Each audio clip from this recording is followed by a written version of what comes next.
అయిపోయింది అక్కడ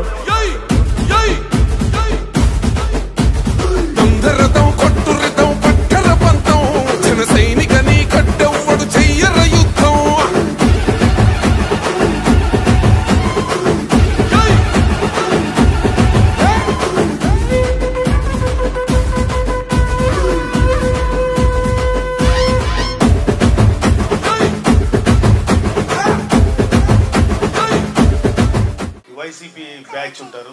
పవన్ కళ్యాణ్ లోకల్ కదా, నాన్ లోకల్, అతను ఏం పని చేస్తాడు, మీకు ఏం ఉపయోగపడతాడు, ఇక్కడ గైవంగానే వెళ్ళిపోతాడని వీళ్ళందరికీ మీకు అందరికి జ్ఞాపకం ఉండే ఉంటుంది. మీరు అందరికీ మర్చిపోయి ఉంటారు. అనేక ప్రాంతాల్లో, ఆంధ్రప్రదేశ్లో ఎన్నో ప్రాంతాల్లో రైతులు ఆత్మహత్య చేసుకుంటే ఒక 30 కోట్ల రూపాయలు 3,000 మంది రైతులకి ఒక్కొక్కరికి ₹1,00,000 చొప్పున ఇచ్చినప్పుడు ఏ ప్రాంతానికి, ఏ కులానికి, ఏ మతానికి ఇచ్చాడు, ప్రతి వాళ్ళకి ఇచ్చాడు. అది మా లోకల్ ప్రాంతం కాదే. ఇప్పటం అనే గ్రామంలో ఎంతో కోఆపరేషన్ చేసి మాకు నిలబడినందుకు వాళ్ళ ఇల్లు కూలగొట్టేస్తే వాళ్ళ కోసం వెళ్ళాడు. ఇప్పటం మా సొంత గ్రామం కాదే.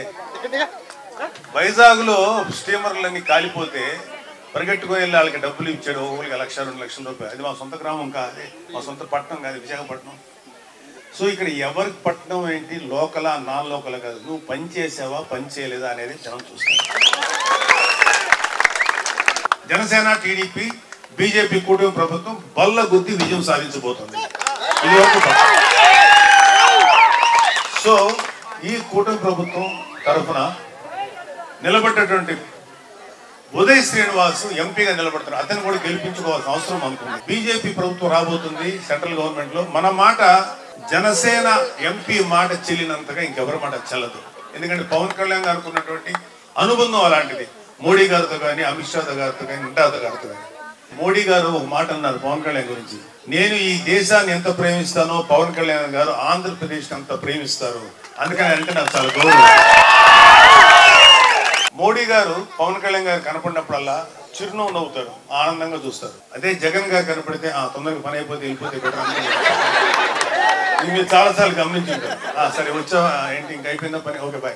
పవన్ కళ్యాణ్ గారు వస్తే ఆప్యాయం దగ్గర తీసుకుంటారు. ఎందుకంటే ఒక మంచి వ్యక్తి, ఒక గొప్ప దేశభక్తుడికి ఇంకొక దేశభక్తుడే నచ్చుతాడు.